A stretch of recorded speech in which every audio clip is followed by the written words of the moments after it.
Welcome to the Expert Speaker Podcast. We have Jim Swan, business valuation growth expert from Loud Collective. Welcome to the show, Jim.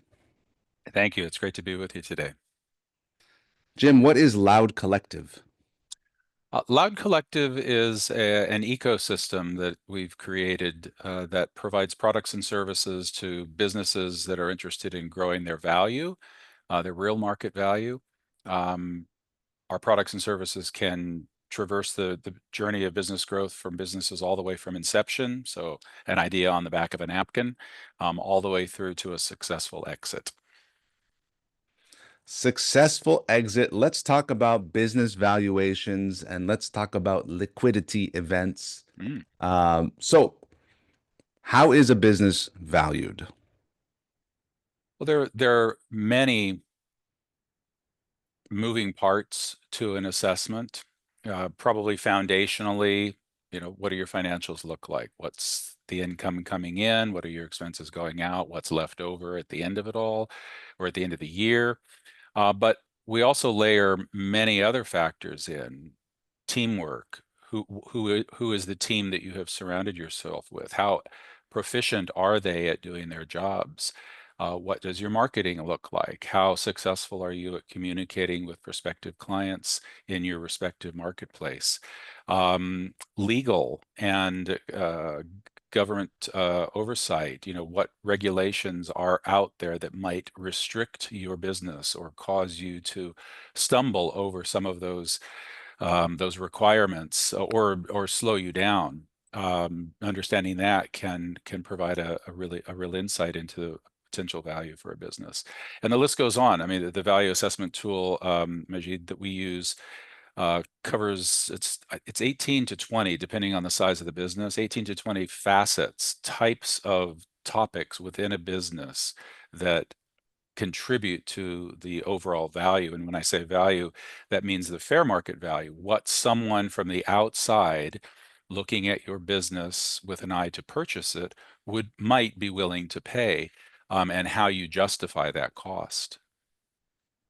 Very good. So, comprehensive analysis of finance, team, legal, government, risk analysis, and then buyer appetite all Yeah. come together to form a valuation. And you are a business valuation growth expert. So you know how to get it from one number to another number. And you mentioned earlier there was a $6 million company that your Loud Collective brought to an $8 million valuation. Can you tell us about that? And how, in Eight, general, you go about raising the valuation of a company? absolutely. 6 to 18, not eight. Six to uh, 18. yeah, Okay, great. even better, right? Yeah. No, it's a journey, but it's an achievable journey for a business who knows and understands the lay of the land, as it were. And unfortunately, for many, I would say for most business owners, uh, they don't know how to do it. And I don't mean that in a deprecating way. It's not like they're deficient in some way, but nobody wakes up with this information baked into their skull. In fact, there are people who go through MBA programs who still have trouble navigating and mastering it. And I would say, even as an individual, I would be hard pressed working alone to successfully guide a business through that journey. One of the beauties of the collective and the way we approach our clients is what we call the home of wisdom. So we have a team of, we're approaching, I think, 50 at this point, the vast majority of which are all vetted former C-suite executives, people who have sat in the roles of a CEO, a COO, a CFO, all of that alphabet soup of the C-suite. I think we're up to 9 or 10 different categories at this point. But they've sat in those offices, often for major international corporations, where they've had hundreds of millions of dollars in budgets to go out, and when you talk to them, they'll tell you the stories about the multi-million dollar mistakes that they made spending this corporation's money. Hmm. But the lessons that they've learned, they are able to bring into Loud Collective And from that home of wisdom where all of those experiences reside, we like to say to our clients or even to our prospective clients that when you hire one of us, you've hired all of us, and you're Mm, able to tap into that resource of vast knowledge and experience, mistakes to be avoided, successful routes that are guaranteed to work. And so what we find is that when one of our CXOs, we call them CXOs because that alphabet soup gets a little confusing, gotcha. um, but when they are aligned with a business, say a business has identified, maybe through a value assessment that we've done with them, an area of deficiency. Wow, we could really be doing better in this area. Let's say it's our operations. Maybe it's a manufacturing company, and operations just never, they're just not clicking, and there's gaps there. We could be better, and that being better, we can show them how that translates into an increase in the value of their business. Because if you're manufacturing and you don't have your operations together, it's a problem. It's a problem. Mm, When someone looks at you from the outside, they will identify quickly that problem. Believe me, there's no hiding those kinds of things when a potential buyer is looking at a business. So to be able to in advance bolster and strengthen and get so much better in that area that you actually can see the potential value of the business go up as a result of that hard work. hmm. And you do that in two or three or five or six areas of the business, and you can see 500,000, three-quarters of a million, sometimes $1 million of growth over the course of a calendar year in that area alone, and you start stacking those together, suddenly the idea of going from 6 million, the company that you referenced a moment ago, to 18 million over 3 years doesn't seem like such a stretch. That's the valuation going from 6 to 18, or is that the annual revenue? That was revenue. That was revenue. So when you start thinking about the actual value, what someone might offer, we get into multiples, and based on the industry, those multiples can be anywhere from a 1.5 multiple up to, I don't know, 5.6, six times. But that's driven by how you compare to best in class in your industry across the nation or even around the world. But what we're talking about right now is revenue, because that's the thing that's most, you know, prominent in business owners' hands. They know what the money coming in is looking like, and they gauge whether the year is good or not based on that. But if we can help them grow that number and from that number to derive higher profits, that's a win-win situation. I'm sure you've heard the saying, profit is vanity. Sorry, revenue is vanity, profit is sanity. Exactly. Exactly. If Very you chase, good. So you have this incredible team of CXOs bringing their perspective to a growing, successful company to avoid the multi-million dollar mistakes and find the pockets of 500,000 and a million extra in revenue or cost savings. And great. What do you think is different about the process that your team takes that maybe other approaches would use? Other companies, other approaches? Yeah, no, that's a really great question, Majid. And one of the things that I was so attracted to when I first spoke with our founders about this vision that they had for the collective, and specifically for this work with a team of CXOs.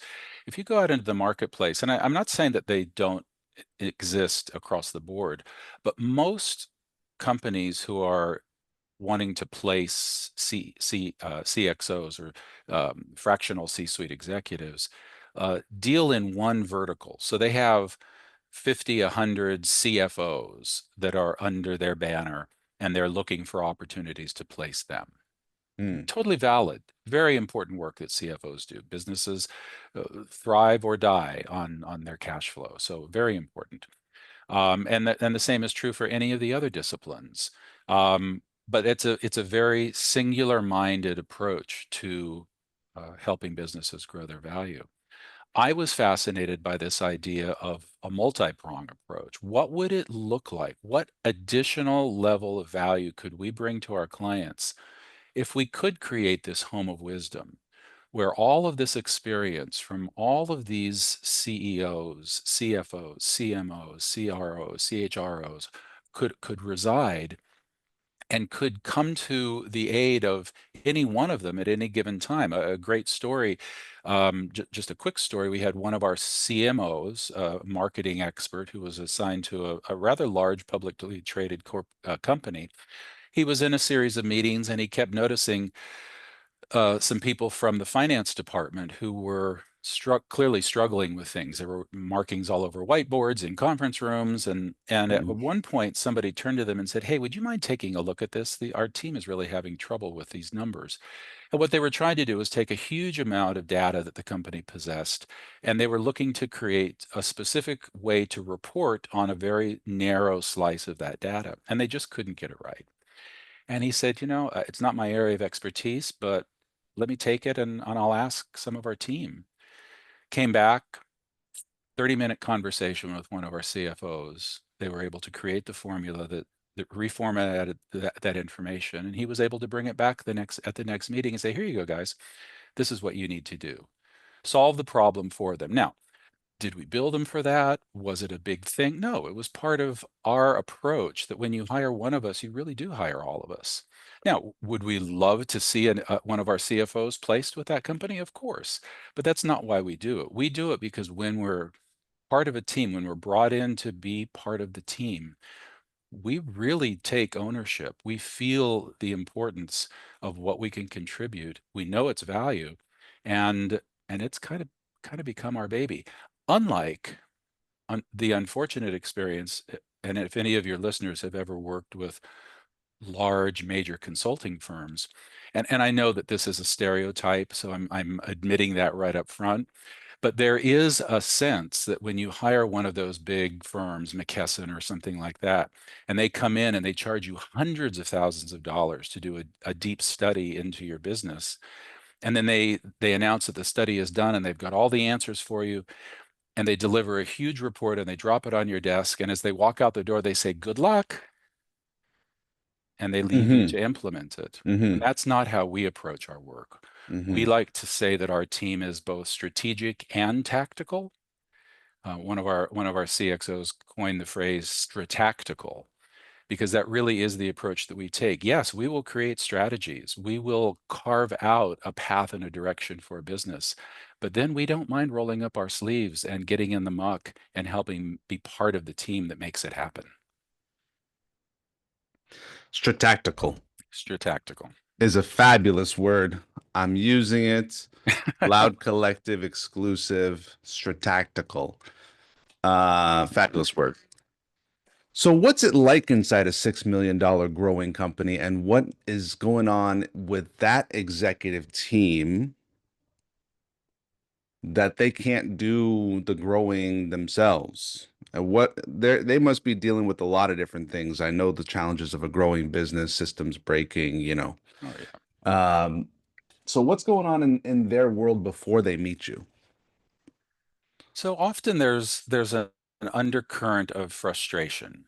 A CEO, the leader, the founder, looks at this amazing team of people that he's gathered, who he believes in, or they believe in, and it's irritating. Why can't we get past this $6 million mark? And just as a bit of a backstory, the company that we're referencing again, they had been trying to break that $6 million mark for a number of years and had Hmm. never quite been able to do it in a consistent way. So there was this frustration. Why can't we make this happen? I'm smart, I'm hardworking, my team is smart, they're hardworking. Um, Sometimes, and I use the analogy here that that when I have a headache or a stomach ache and I stand at my sink in the morning and I look at myself in the mirror and I think, gosh, I should be able to understand what's giving me this headache, or I should really understand what it was that I ate that's giving me a stomach ache. Mm. But if it persists, and if that stomach ache doesn't go away in, for me, a very short period of time because I'm a wimp, but I'm going to probably be reaching out to my primary care physician and say, hey, something's kind of weird. I probably need you to take a look at this. So you Hmm. go and you get another opinion. You get someone who's outside of the organization to take a look at the organization and to help you uncover what's really going on, the things that you could never see on your own because you don't have the skill or the knowledge or the tools to see. And with the stomach analogy, I can't see what my body is doing inside, but a medical professional, they could run some tests and could probably provide some very illuminating information and insights into what's going on in my body, and probably come to me with some potential cures that, if I follow, might take care of the problem. And it's very much the same with a business. When you're living in it day in and day out, it's so easy to miss sometimes some of the most obvious things. But by bringing someone in who you can trust and who has the skill and the background to assess in a meaningful, powerful way, it's amazing what can be uncovered. And then it's really just a matter of getting the prescription filled and taking those tablets, every day for a week or every day for a month, whatever the prescription says, and doing the work of implementing that. Hmm. Great analogy. So they have their challenges at 6 million. They come and see you. They get to 18 million. Let's talk about liquidity events. Um, doesn't always mean the sale of the business. Sometimes it's going to a public market or an investor round. So talk about how you work with liquidity events and how you help founders expand theirs. Absolutely. I think the important thing for business owners who are hearing this to understand and to think about, often for the very first time, every single business that is doing business today will have a liquidity event. At some point in the future, it will happen. There's no getting around it. Now, that liquidity event can look like many, many different things. It can look like a tragic accident that takes out the owner unexpectedly and decimates the leadership, and by extension, decimates the business, and the family, the team are left with nothing because there wasn't a plan in place. Mm, Maybe partners suddenly, after years of working cohesively together, have a disagreement. That perfect friendship, that kid, that person that you went to junior high school with and have built this business with, and you suddenly have an argument that you can't navigate your way out of, and suddenly two partners go their separate ways and split the business right down the middle, and nothing is ever the same again. Or maybe it's a messy divorce on the part of the founder, the owner, the CEO. Or maybe it is a well-planned, well-executed, you know what? I've been doing this for 30 years. I think it's time that I go and just do some fishing for a while. And I want to sell the value that I built in this business and share the value where it's important to be shared, invest the rest of it, and go sit on my boat somewhere and fish for a little while. But whatever that hmm that future plan looks like. hmm Um, but all of those scenarios are the involve the transition of value. The question for a business owner is, are you going to control that? Are you going to be prepared for that? Or are you going to be caught flat-footed and potentially lose out on all of the value that you've worked all of these years to build? Because it can happen very quickly. And once it has happened, there's no clawing it back. I never thought of it that way, that all businesses will eventually have a liquidity event. And yeah, something to plan for, optimize. Fantastic. Yeah. So, Jim, thank you for sharing so much your wisdom on Sure. how your company is growing these companies. Fascinating. My Um, pleasure. is there anything I haven't asked you that I should have? Oh my gosh. I mean, I can talk about this stuff all day long, so you're never going to wear me out. Um, I think a message that I would love to communicate with any business owner that's listening is both be aware of the fact that the value that's currently in your business, it will it will transition somewhere in time, somewhere in the future. And how prepared are you for that? But also, not just thinking in terms of an exit event. Okay, I'm going to sell my business, or my employees are going to buy the business from me. But what about those young businesses that are leaning heavily into growth strategies?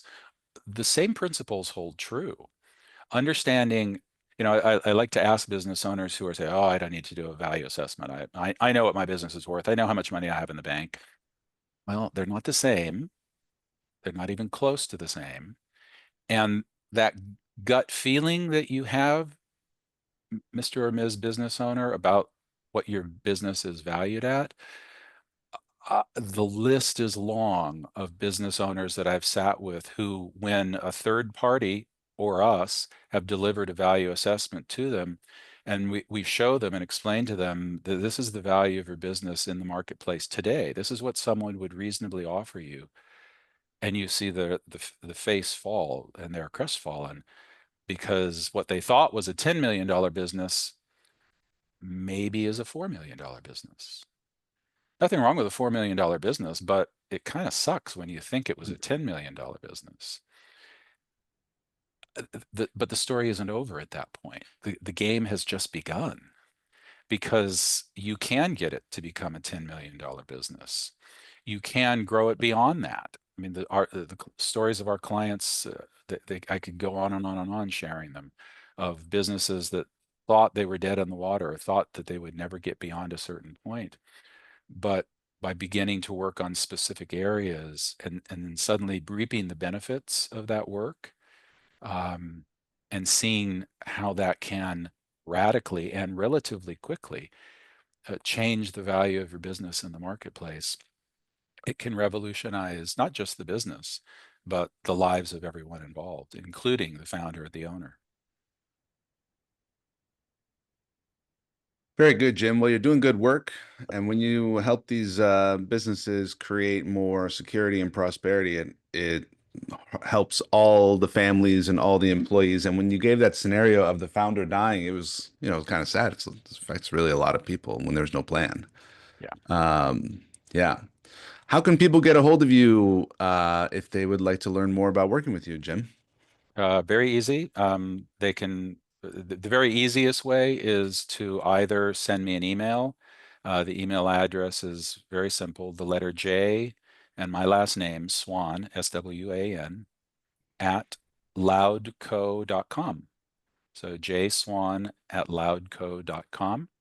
Um, I'm very prompt about returning my emails. I'll get right back to you, and we can have a conversation and explore where you're at as a business owner, and look at the possible ways that we might be able to come alongside you and help you grow the value of your business. Very good. Jim Swan, business valuation growth expert. Jim, you hit the jackpot with that last name, huh? Yeah, it's a pretty good one. That's a good one. It's Didn't have a lot to do short, with it, but yeah, it easy works. to pronounce, regal. I'm in Ottawa, Canada here, and there's a little Rideau River, and there was a gift from the Queen of England to give these swans, and they're protected. Uh, And we've got these swans going, and no one's allowed to touch them. yeah. I'll think of you next time All right. I see one. Sounds like a good deal. All right. Thanks, Jim. My And thank pleasure. you for listening to the Expert Speaker Podcast. We'll see you in the next episode.